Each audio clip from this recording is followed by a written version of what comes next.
Who is Sai Baba? That's a good question. He is pure love personified and all the ramifications of pure love. He said, "You're not retiring, I'm going to retire you." So with Baba, retire you. Yes, you don't take a vacation. He doesn't take any vacation. He puts a new tread on you. Yeah, he doesn't take any vacation. He says, "Change of work is rest for me. I have no particular agenda of my own.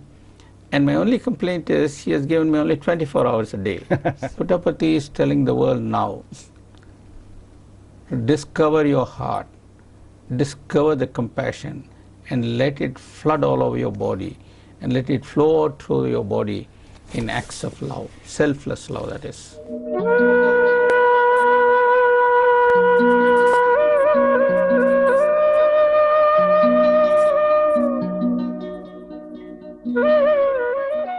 He is a man of brilliance and ceaseless energy, Dr. G. Venkataraman, the former Vice Chancellor of the Sri Satya Sai Institute of Higher Learning and an acclaimed Indian physicist who served as an atomic energy scientist. Welcome to Journs for this informal conversation about life, love, and Sai Baba. Dr. G. Venkataraman, it is a pleasure to be sitting across the table from you, speaking to you on this program tonight. But I have to ask you, do you feel a little strange because normally you're the one asking all the questions? This is much easier on my side than it is on your side, isn't it? Do I? It's like an examiner sitting for an examination, and I don't know what you're going to do with this table. All right, what's the toughest question you think I could possibly ask you about your life and about your spirituality? Do you think I'm going to leak that out? Not for money, even. You're a man of letters and a man of science, and I was always led to believe that science and spirituality simply do not mix. Are you an aberration there? What caused you to come into the world of both of these disciplines? Well, I'm glad you asked this question. I have to clarify some misconceptions here. I will leave out the philosophical aspect, but staying with the purely human aspect.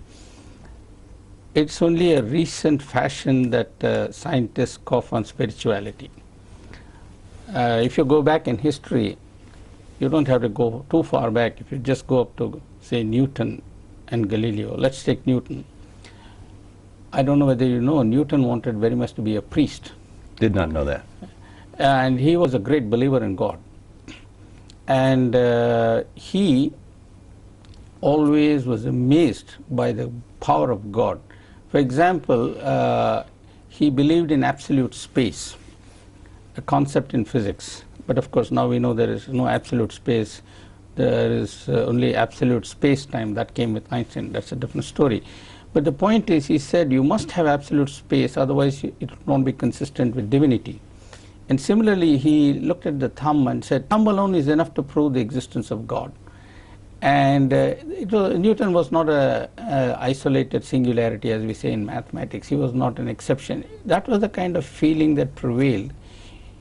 And here you must note that till the Renaissance, there was no separate philosophy and science. In fact, even today, you get a PhD, that's a degree in philosophy, natural philosophy.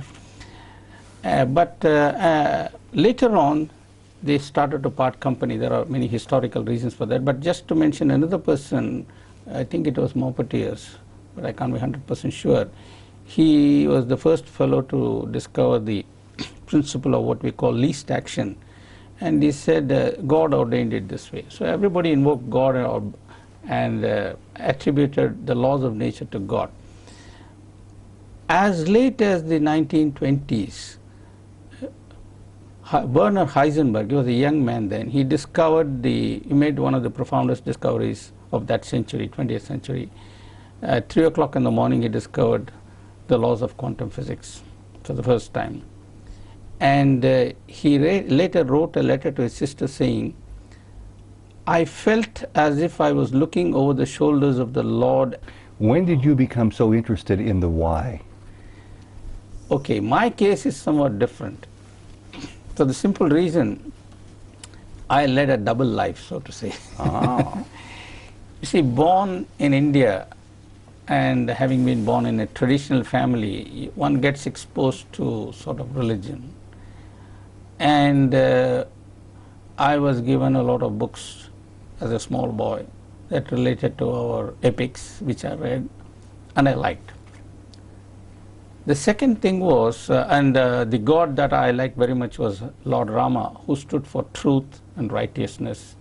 He was an ideal person, and he naturally inspired a lot of admiration, and he was widely worshipped. And Gandhi was very much around when I was a small boy, and he used to adore Rama. In fact, he died with the name of Rama on his lips. So Rama became very acceptable, particularly because of Gandhi. But when I started my scientific career, I sort of, would think of God at times and science at times. And of course, there were periods when one began to wonder about certain aspects. But later on, as one grew up and one became older and wiser, shall I say, I realized that, as Baba says, science is only one half of the story, and spirituality is the missing half. And unless you have all of it together, you don't get the whole picture.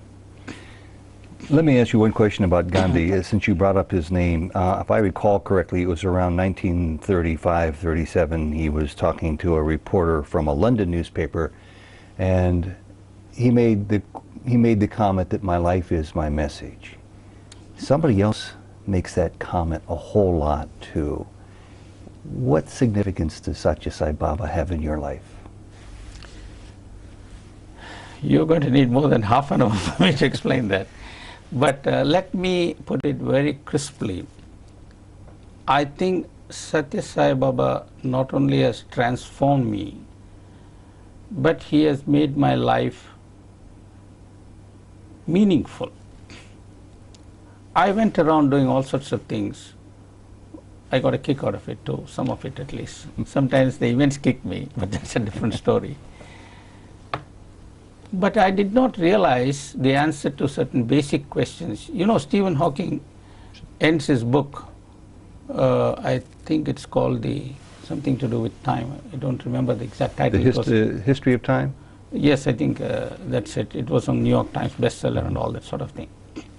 He ends the book with some questions like, we don't know why the universe is there and what our relationship to it and so forth. I found those questions very interesting because spiritual philosophy began thousands of years ago when man began to ask those questions. You see, ancient man lived under the canopy of the stars. So he saw nature and he began to wonder using the gift that God had given to him. Now we live in houses. We shut the windows, we shut the doors, we put curtains, and all we see is the roof and the television screen, so we don't wonder. We don't even have to think, somebody else thinks for us. But ancient man was not like that, and he asked the very same questions. Where did all these things come from? Where did I come from? How do I relate to these? We are still left with those questions. That is because we are not paying attention to the answers to those questions that have been discovered by wise men in different parts of the world. Satya Sai Baba made me realize what those answers were and made me reflect and understand many things. And also he made me realize the real purpose of human life. The real purpose of human life, as I now see it, is to recognize the divinity in man. And this is something that has been recognized by many religions. They all say God made man in his own image. Well, if God is divine, then man has to be divine too if he is the image of God. It takes effort to make a transformation that you just alluded to, and by your own admission, you got a kick out of life when you were the old Dr. Venkataraman. What about the person I see before me today? Why did you decide to make the effort to undergo the transformation when you were perfectly content, it sounds like, before? Well, that's an interesting question. I would say I did not make the effort, it was divinely ordained. You see, I had a couple of major setbacks in life. And as one of our saints says, it's only when you are miserable you think of God. When the going is good, you take all the credit and say, God has no business to share my credit. Of course, I didn't say that, but God is out of your radar screen when you're happy. But when you're miserable, you start thinking of God. And, well, one thing led to another, and I came here, I saw Bhagwan. A spell was cast over me. I went through all the euphoria of the beginner.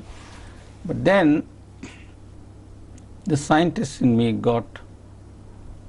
came up, and I began to pay serious attention to his discourses. I read a lot here, there, everywhere, things that I had never read before.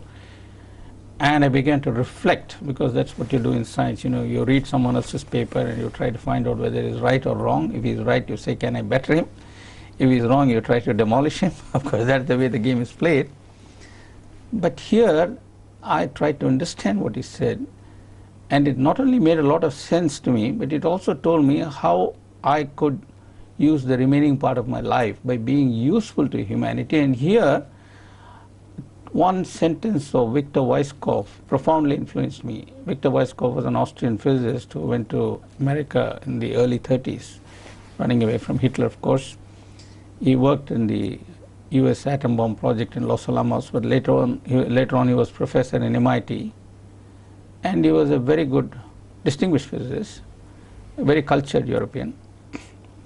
And addressing the American Association for the Advancement of Science, he said, knowledge without compassion is inhuman, and compassion without knowledge is ineffective.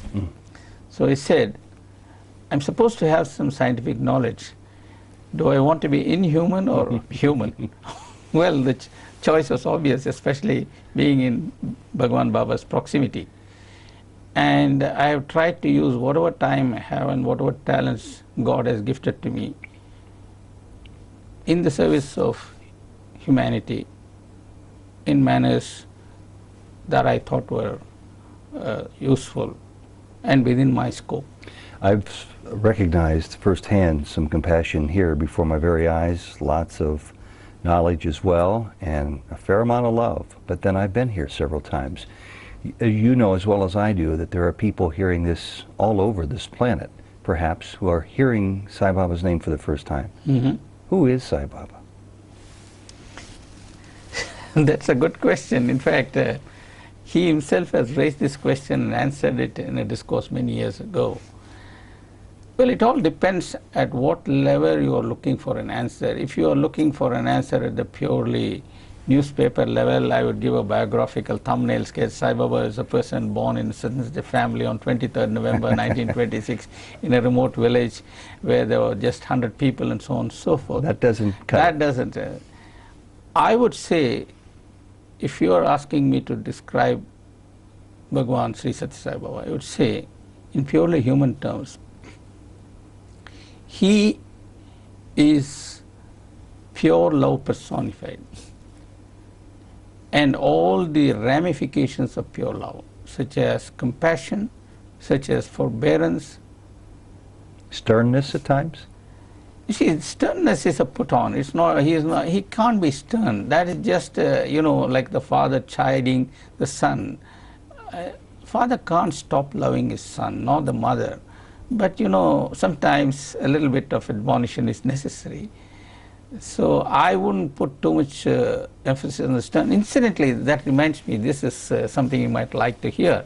This happened many, many years ago. A group of singers who were in Vietnam, they were entertaining the troops. The Vietnam War was on. They had a little break. They could take a few days off for rest and recuperation. And for some strange reason, they decided to come to Bangalore to see Sai Baba instead of going to Bangkok or Hong Kong, which are the places people normally went to. And